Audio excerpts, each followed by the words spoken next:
Okay, good morning. This is 2021 June 1st update.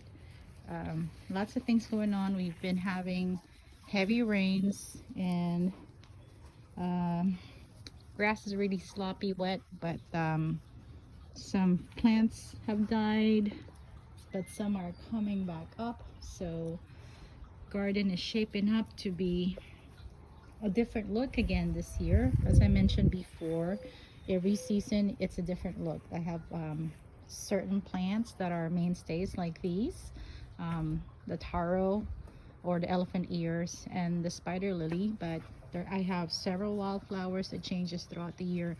So my new one that I'm excited about is the cranberry hibiscus. So I bought this from Etsy. I've been purchasing plants from Etsy um, a lot in the last year, and so far I've had good success. So this is cranberry hibiscus, so this is the edible one, as opposed to this one. This is a Rosa Sharon, which is part of the hibiscus family, totally, I believe, non-edible. But so I trying to mix everything here as edible, non-edible. So as most of you know, taro or agave or elephant ears, this is edible. The leaves are edible, the roots are edible, and of course this is edible. Some of the spider lilies are not edible, but as I'm sitting here, I'm trying to figure out what's been eating some of the milkweed, because I don't see any caterpillar, and now I know why. I have a slug problem.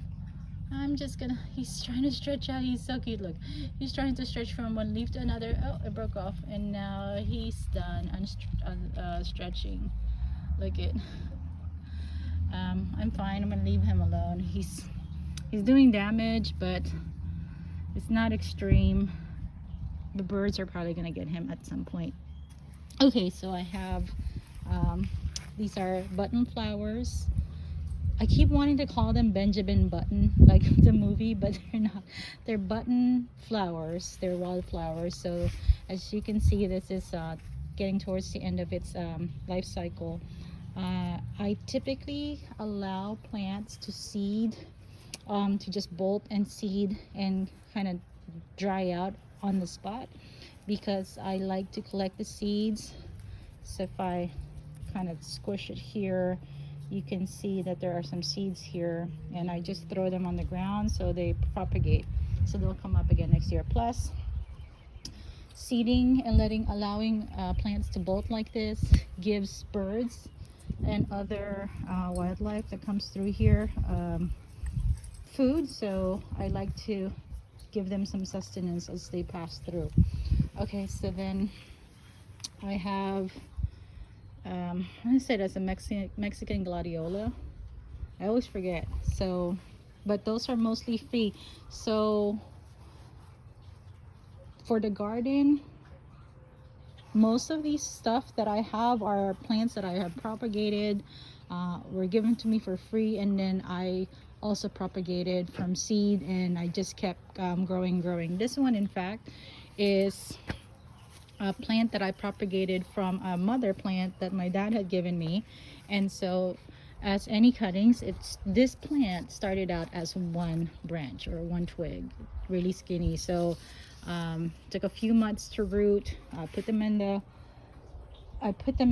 dirt, and I actually have a bad habit of getting too excited putting down propagated plants, and sometimes I put them in too soon, like they're still too young. Most of the time they'll survive, sometimes they'll die if it's too hot, but I feel like they have 50 with the way I handle potted plants, which is very bad. I always forget to plant or water the potted plants, so then it dries out.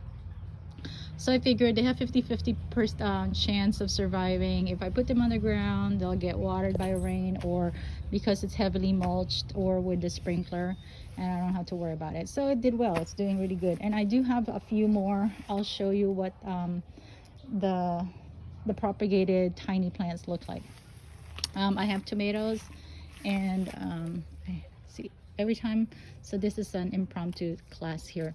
Every time you have tomato leaves in between the crook, like these, in between the, like the armpit, I call it the kili kili, you have to take that off because those are considered suckers, and they will just, um, they'll produce, but they'll pretty much take out a lot of energy, and you want to really maintain the roots. I do have rodents that are coming through this, the garden. In fact, my dog just killed one, and so I had beautiful tomatoes over here. They were like this big, and I came in here and it was gone. It was chewed up. And here's another evidence of a chewed up, oh yeah, it was a chewed up, this was an eggplant right here, and it got chewed up, so there's no more. Here's another one. And the thing is, I noticed that I will experience these rodents come through and get to my produce before I can, and that's at the beginning, and it's always discouraging. But then as the season progresses and I have so much produce, I think they can't keep up. There's just so much to eat, and that's why I have these plants spread out throughout the garden, like interspersed in like perennials, non-edibles, and edible, to just give myself better chance of harvest. And I don't really need a lot. In fact, last year I had so much tomatoes, I've frozen them, I've given them away to the neighbors and my family. So it's good to share. It's just a bummer sometimes when they get to it first. Here's banana pepper. I've been propagating seeds for pepper, and I cannot, I might have a bad batch of seeds, so I ordered some more through Baker, Rare Seeds Baker website. But I ended up going to J&J, which is a local Asian nursery, and they have a whole bunch of these, and they were on sale. They were like less than $5, so I just grabbed a couple. This is Thai basil. No, this is a purple basil. I also ordered this. I propagated this from seed, from Rare Seeds Baker, Baker Heirloom. I think that's the name. I forget. So that's promising. That's a salvia that my neighbor had planted it and it broke off. So I said, hey, let me grab it. I put it in the water, and it's rooted, so then I have them here. I don't know if it's gonna live, but oh well. Okay, here's another one that I'm really happy about. This is honeysuckle. It's coral honeysuckle. So last year during the pandemic, I had gone into this lady's house because she was selling comfrey, and so I had gone over there to pick up the plant and saw this on her fence. So I said, hey, do you mind if I cut a few branches? And she's fine, because it was a very big plant that she had. So I had taken maybe 3 or 4, and 2 of them rooted, and this is one of them. Now the second one that rooted, I had it in a bad spot. It wasn't getting a lot of sun, so I had moved it. It's in the front, and I think it's gonna do well where I had placed it. So this is lovely. That trellis right here was free. I picked it up from my neighbor. I love my neighbors because they like to throw stuff that I end up picking up. So you can't see, but it's all rusted. I had put some PVC. I pounded them into the ground because really there are no legs. Their legs are all corroded, so it's uneven if you just let it stay on its own. So you can't, it needs to be supported. So yes, I had PVC. If you can see, there's a metal one right here, and there's a plastic one in there, because I know eventually it's gonna get covered anyway. So, and that's the whole point, because I wanted this to be the center point of this whole bed. Just a couple of months ago, maybe a month ago, I've already seen a hummingbird really enjoying this plant. Honeysuckle is one of the foods that they enjoy eating. It's also because of the long and I don't know the botanical, the right names for the parts. I should know. So they would suck from the inside. If you see here, they will put the little snouts or their little beaks in there, and they will suck the nectar out. Actually, this year I've seen more hummingbirds early, and the one hummingbird that was hovering here, it kept coming back for a few days, and even when I was standing right here, it would go right in front of me and start eating. So I was so happy. It was a joy to see. Okay, so then I have some turmeric here, oregano. This is another plant that I have moved. This came from my mother-in-law's house as a seed. She had this in her yard. It's called a 4 o'clock plant, and I have this just in one part of the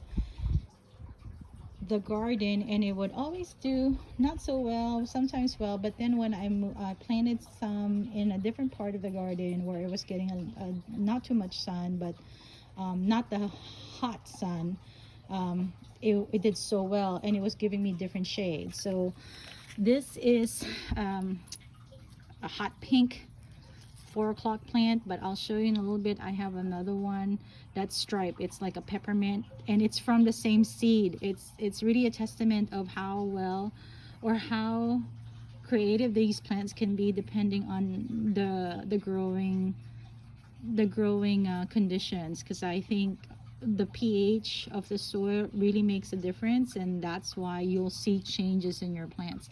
The one other thing that I want to point out, and I'm hoping that it would survive. I've had this in a pot all year last year. Trying not to step on. This is a pandan leaf. So it's a pandanus something, and this an edible plant. If you like the pandan drinks, or if you've had those smoothies, that's what they put in there. So in the Philippines, we normally have those, and we drop a leaf or two in when we cook rice, so it has that fragrant smell. So it's edible, but it's really the aromatics that you get out of it. Okay, so I have more of that purple basil here, and here's that hibiscus cutting that I told you about earlier, and that's how I started. I'm hoping that it would take off. It probably will take about a year to get to the size of the first one. Now this one, and I'm very rotten about doing labels. I think and I hope that this is one of the cuttings from my neighbor's yard, because he had different colors of hibiscus, and those plants he had since died because of the winter. Mine lived because my ground is very heavily mulched, so the roots were protected. But I'm hoping this would be at least yellow or red, because I don't have that. I have purple. I have two purples, and then I have like a slight like a cream, a pale cream plant. Here's strawberry. I've had this strawberry like in different spots, the same plant, and it would not do well, and I keep trying to revive it. So I said, forget it, I'm just gonna put you here. This gets a lot more sun in the morning. And it started giving me strawberry, but of course the mouse got to it first, but that's okay. I've seen strawberry patches from different gardeners online, and they're like all over, like ground cover at that point, and this is what I want it to be. So strawberries, they grow through they call it shooters, or they have these, they go through, like, it's not a, so this would spread. This is what I'm trying to say. This is a spreading plant. Now the other thing that I want to say is one of the I guess the victims of the winter was were my chili plants, the hot pepper chili plants, and they were here. They were actually on this bed because they just sprouted. I never intended them to grow here, so for the longest time I had this border covered up with tall plants and nothing in between, because it was shading, it was getting so shaded out. So the winter actually led me to allowed me to clean up a lot of the beds, because I've obviously when they're mature plants I just don't have the heart to pull them out even though they're not in the right spots. So I completely cleared this out. My rosemary, I think they're dead. Such a bummer, but I'm starting new cuttings. So now that I have the opportunity to do better landscaping here, while the taller items are in the back or in the middle, and then the lower ones over here, so then you can see like a tiered look. So that little seedling right here is actually sprouted from in between these cracks. Just remember, I said that the chili plants or the pepper plants were here, so when they were dropping seeds they were dropping it on the walkway. So I ended up just moving that here. So imagine that maybe 2 or 3 feet tall on this side. So that's, I'm hoping that will do well. Here's a hydrangea, and I forget what it's called. I've been trying to get hydrangeas to grow, but I think I'm just putting them in the wrong spot. But I think this is the right spot for this plant, because this is the first one that flowered for me, and this is only half a year old. I bought this cutting from American Meadows because it was on sale. I got them again, I think it's October. So October, November, December, actually for the longest time they were in a pot because it was too cold to put them down on the ground. And so I finally did, I think maybe a month ago. Yeah, I think even with the so a month or so ago. So it didn't die from the winter. Here are some seeds that I had put down. They're from Baker Creek, the rare seed. I think, and again it's because I didn't put labels, I think this is borage and it's supposed to be purple, and maybe that's safflower, because I bought safflower. Oh, I'm seeing more like wildlife. See the slugs? See, I should take them out because they will eat. And I have like a leech. I think that's a leech. It's here somewhere. See that? So they will eat the leaves of my plants. So I think I'm just gonna drop them on the grass, and hopefully the birds, I have a lot of birds coming through, maybe they'll eat that. Okay, so that's that.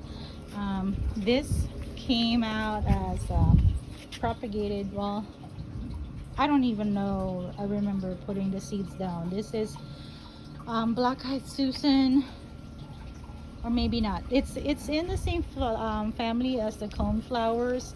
It looks like, I think this might be a mix actually, because it's yeah, this might be black-eyed Susan, but I found out that there's another coneflower that looks like black-eyed Susan, but because it has this like structure where it has that pointy center, and then the petals are going down, I think that's a different one. Okay, so this one I've always struggled, this section right here, because again I had those the chili peppers plants here. I even had bell pepper at one point, and so that inside was always a struggle for me because I couldn't get past the tall plants. So I decided to put sage here because my previous sage I had died on me. This was like $2 maybe that I bought from the Houston Garden. And then this one is another plant that I bought from the Asian nursery. It's chives, so it's edible.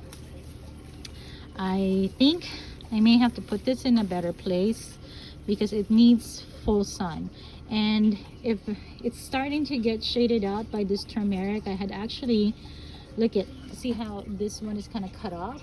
I had yanked this off the other day just by hand. I didn't cut it with scissors, but now there's a new leaf coming out. so he likes it there. Here's an ampalaya that just sprouted, so I may just leave him there and probably train him to go up uh, the wall, and so I can have some harvest here. Here's another hibiscus I want to point out. Here's another cutting. See how well that one's doing? It looks a lot healthier than the other one. I think I put this down before the other one, so this one looks promising. And again, imagine that about 4 feet, so that's gonna be my top plant. Okay, it's gonna be a long video. Maybe I'll cut it just in the front, this front section. Okay, here's another part that I kind of started building up during the pandemic, and most of them were free, some of them were purchases online. I really started liking succulents and cacti, I was gonna say cacti, because I always wanted to have plants on this table, and because potted plants always do very badly with me because I forget to water them. I don't know why I never figured it out before, but yeah, succulents are cacti because they don't want to be watered too much. So I have these this donkey tail that was free. This is the midnight cactus. It's supposed to get really big and have these nice profuse flowers in the evening. This is an oxtail succulent. This one is oh my goodness, so this was free. Some neighbor was throwing it away, and I had just grabbed all of them. I love the structure of it. Now it kind of looks like this guy has a what do you call that hairstyle, this punk hairstyle. I always see like cartoon characters coming out of these. I don't know about this one just yet. It hasn't quite formed for me. So then I have some aloe veras. This is a pink aloe, so these are free. This is jade plant.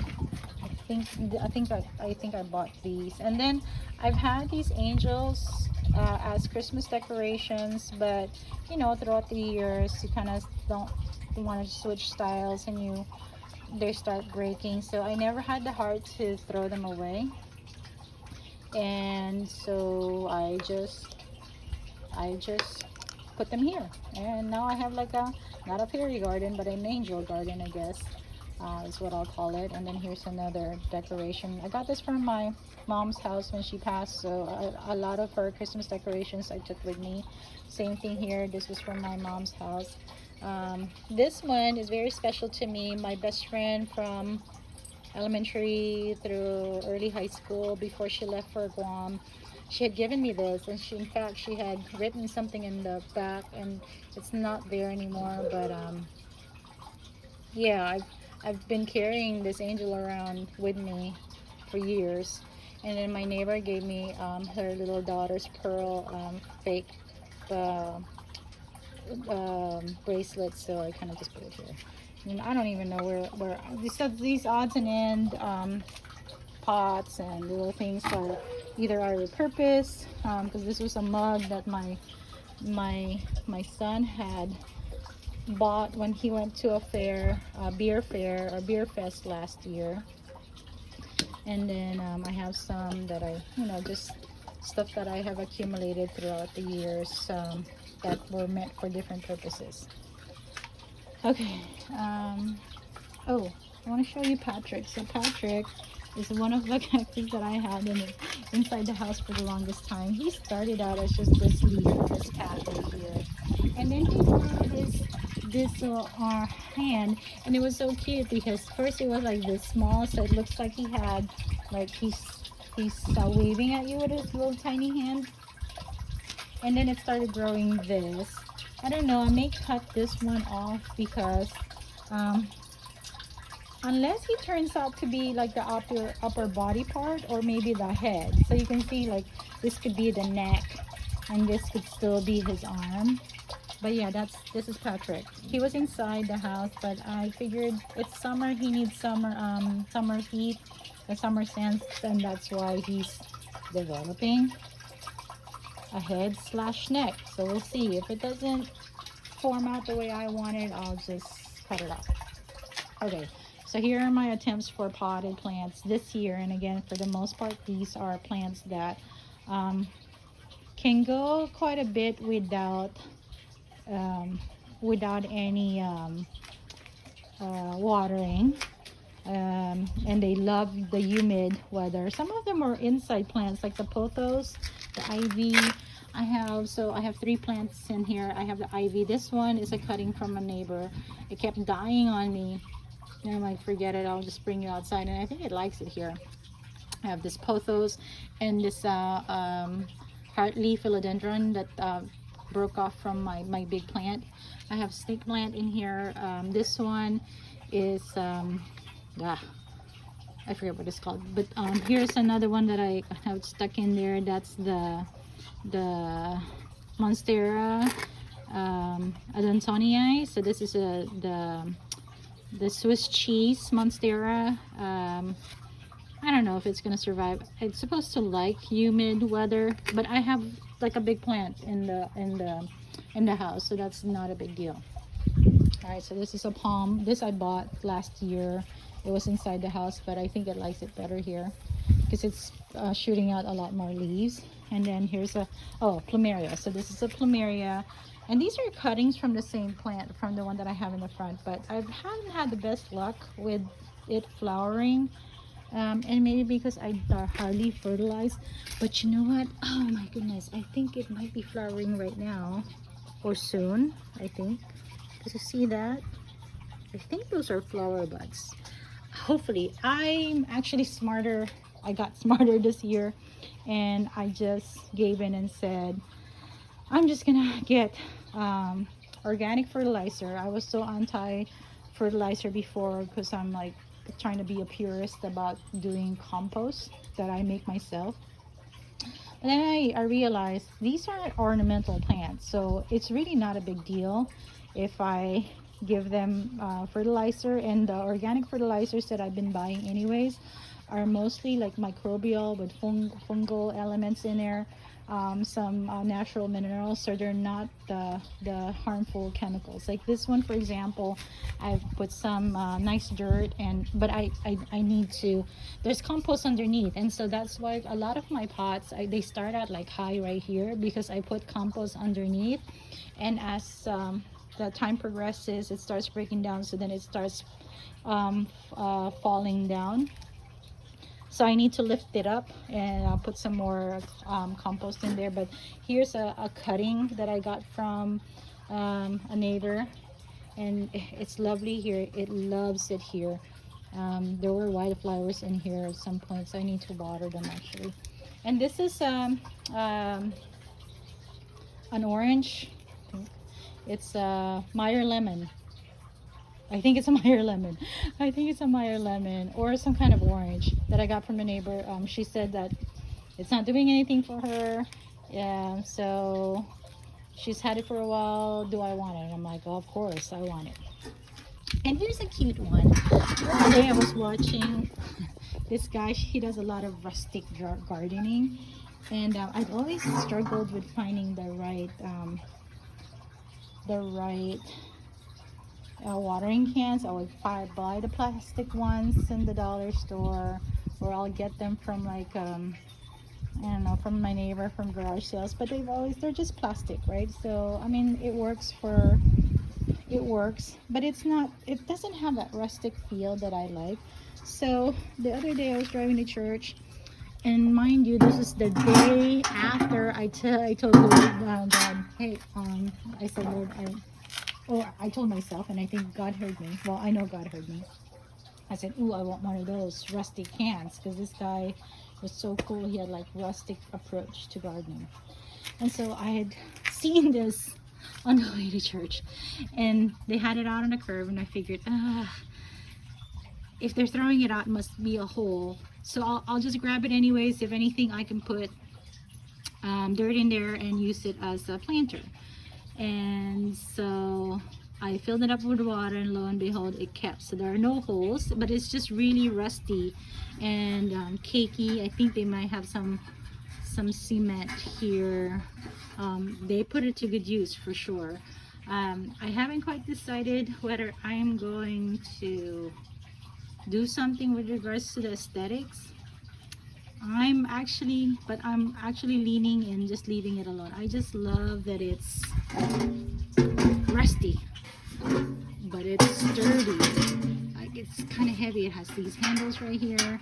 I love it. And it's free.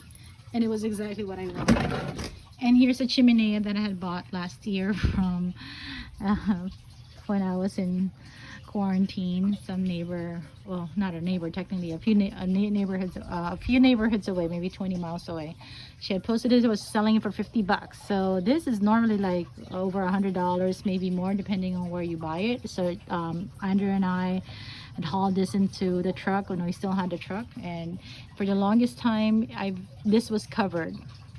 I never lit it up because you're supposed to season it and make sure you have in the right spot. So then I decided, hey, you know what? I'm trying to put this patio together. So let me just take out the cover. It looks nice though. Put some sticks in there. I tried to burn a few papers in there just to kind of, I don't know. That was my way of seasoning it, but I know it's not enough. But I also realized I can't really light this up exactly in this spot because it's gonna mess up my grapes. It's gonna heat it up, it might burn it. And if you look at my grapes are growing and it is awesome. Time will tell what it's gonna do with regards to it maturing. These are black Spanish grapes, so they're very edible, supposed to be nice and sweet and tart at the same time, I think, but it's supposed to be black grapes. So my son had trained this was a twig. It essentially looked like this because this is a cutting minus all the leaves. So when I ordered online, it was this branch right here, and that's what it looks like now. So it took a year. Last year all it did was give us foliage, which is the leaves, and it was lovely because we just wanted all the shade over here. And so he had trained it meticulously. He was so good about it. Like every day he would just come in here, inspect all the leaves, wrap it around the pole, and he was training it all around on the top. It was beautiful. And then winter came and I thought it died, and lo and behold, it wasn't. I think it actually liked the winter. So I don't know what kind of problems I'm gonna have with these. Oh, hold on a second. This one is see, this is, and I don't know how big they'll get. This one is actually right. Let me see. Nope, that wasn't right. So I was watching this guy online, and he said to snip off the bottoms like that so that the fruits will be bigger. So I've been cutting the bottom, so you can see some of them are longer than the others because the ones that are longer I probably hadn't had the chance to cut off. But yeah, they're nice and beautiful. And if anything, you know, it's even if I don't get much by the way of, you know, food, it's a beautiful plant. It's giving character to the porch because obviously it was all plain before. It just really changed the look, and I'll back up a bit so you can see. It changed the look of the porch because now it looked very lush, and see how it's extending all the way over there. All right, I think that is all for now. Oh, actually, so here are some more pots that I tried. I'm getting more of the drip irrigation. It's on its way from Amazon, so my plan is to have drip irrigation on all of these, so then I don't have to water them, especially if I have to be out of town. This one is sampaguita, which is the national flower of the Philippines. I got this from my friend's dad. There's another plant that he had given me as a cutting. Well, actually it was a small plant. It has roots and all. and it's inside. I haven't had the chance to bring it out here yet. I'm looking for the perfect spot for it. And then this is the um, butterfly. No, this is the ginger, butterfly ginger. So it's a non-edible ginger. And here's the comfrey that I was talking about that I bought earlier or last year. This actually was propagated. This one, and then that one, and then there's one over there, and there's one over there. But really, they all came from one plant. From one plant, a small plant in a pot that I paid $4 for. And I had initially had put it here because I wasn't sure how, I wasn't sure of its growing pattern. I wasn't sure what it needed, so I figured this is the sunniest spot that I had at that time. And I have chopped this plant so many times. The beauty of comfrey is that it has a deep root, which means it pulls a lot of nutrients from the very bottom dirt, and it brings it up, it draws it towards the surface of the plant, of the soil. And essentially it's a nitrogen fixer, so that's what the plants need to grow. And so the nitrogen would accumulate in its leaves and its stalks. So if you cut them up and you just drop them, so it's called a chop and drop in the permaculture sense, as the leaves decay, the nitrogen drops back into the soil and feeds the soil for the other plants that are around it. So again, I've chopped this thing so many times. I have taken out all of those cuttings that I showed you. And when you take the cutting too, it feels like you've killed it, because you're not really getting like a healthy root, or at least that's how I was doing it. And then I had put them down, and like this one was my first cutting, and it looks so ridiculously sorry. I'm like, that's not gonna work, it's not gonna live. And lo and behold, look, that happened. And then I had taken another, I think I had taken another cutting